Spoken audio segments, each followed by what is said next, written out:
کہ جو لوگ سچ بولتے ہیں اللہ ان کی عزت کرتا ہے، کرواتا ہے۔ عزت اللہ کی طرف سے آتی ہے، کبھی بھی جھوٹ بولنے والے کی عزت نہیں ہوتی، چاہے وہ نواز شریف ہو، چاہے وہ کوئی اربوں پتی ہو۔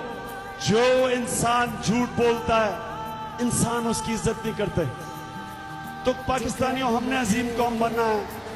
آپ سے صرف میں ایک چیز ایکسپیکٹ کرتا ہوں، توقع ایک ہے کہ ہم نے سچ بولنا سیکھنا ہے، ہم نے رائے حق پہ کھڑے ہونا ہے، ہم نے جو دنیا کے عظیم لیڈر تھے ہمارے نبی صلی اللہ علیہ وسلم،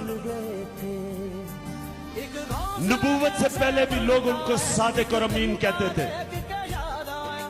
آج میں یہ جو سن رہا ہوں ایک سازش چل رہی ہے کہ وہ ملک، واحد ملک جو اسلام کے نام پہ بنا تھا، ایک بڑی خواب تھی علامہ اقبال کی اور لیڈر تھے قائد اعظم۔